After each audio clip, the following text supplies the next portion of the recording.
महाभारत में द्रौपदी की भूमिका बहुत ही अहम थी।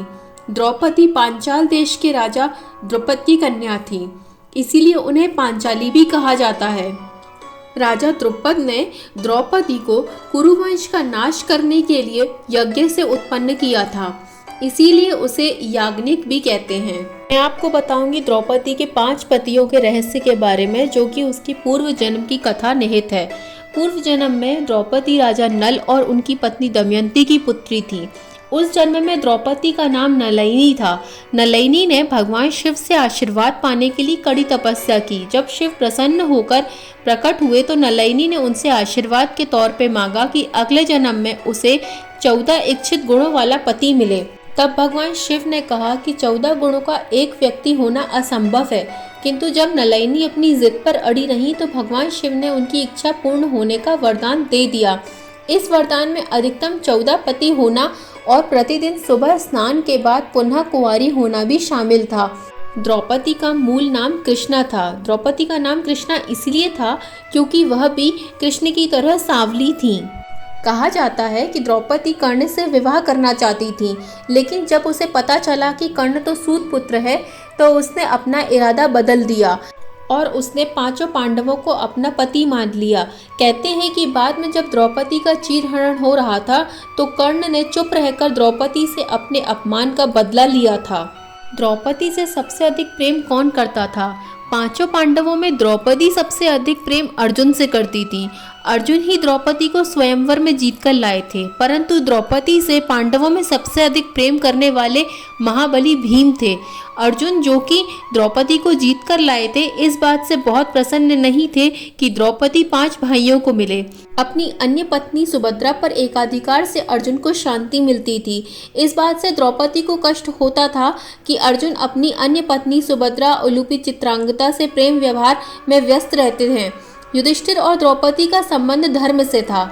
नकुल सहदेव सबसे छोटे थे, अतः उन्हें बाकी भाइयों का अनुसरण करना होता था। इन सबके बीच भीम ऐसे व्यक्ति थे जो कि द्रौपदी से बहुत प्रेम करते थे, जिसे उन्होंने कई प्रकार से प्रदर्शित भी किया है।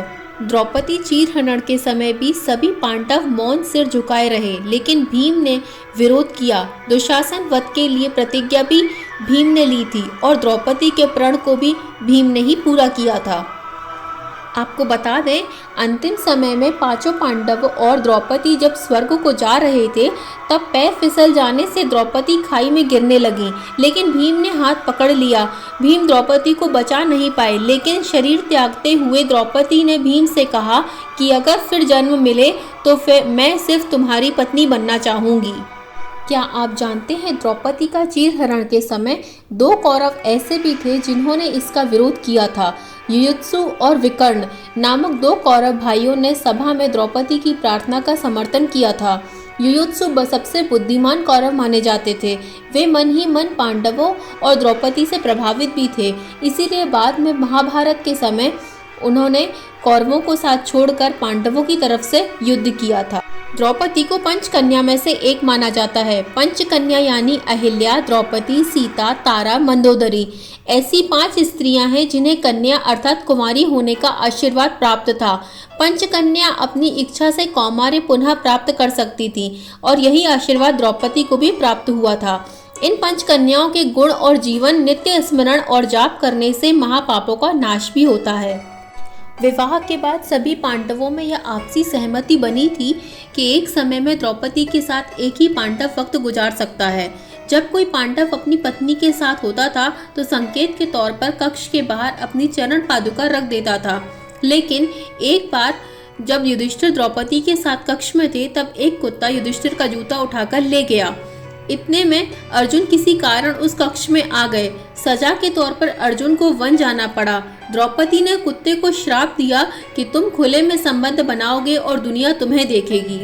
द्रौपदी इंद्र की पत्नी शची का अवतार थी।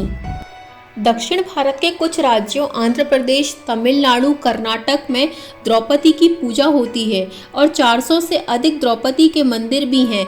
इसके अतिरिक्त Sri Lanka, Malaysia, Mauritius, south Africa में भी द्रौपदी के भक्त हैं। यह लोग द्रौपदी को माँ काली का अवतार मानते हैं और द्रौपदी अम्मन कहते हैं। तो ये थे द्रौपदी से जुड़े अलिखित रहस्य उम्मीद करती हूँ आपको पसंद आए होंगे। अगर मेरा वीडियो आपको पसंद आया हो तो प्लीज़ इसे सब्सक्राइब ज़रूर कीजिएगा और शेयर कीजिएगा ताकि सभी लोग द्रौपदी से जुड़े हुए रहस्यों के बारे में जान सकें। धन्यवाद। गोविंद गोविंद। यदा यदा हि धर्मस्य ग्लानिर्भवति भारत अभ्युत्थानम् अधर्मस्य तदात्मानं सृजाम्यहम् परित्राणाय साधूनां विनाशाय च दुष्कृताम् धर्म संस्थापनार्थाय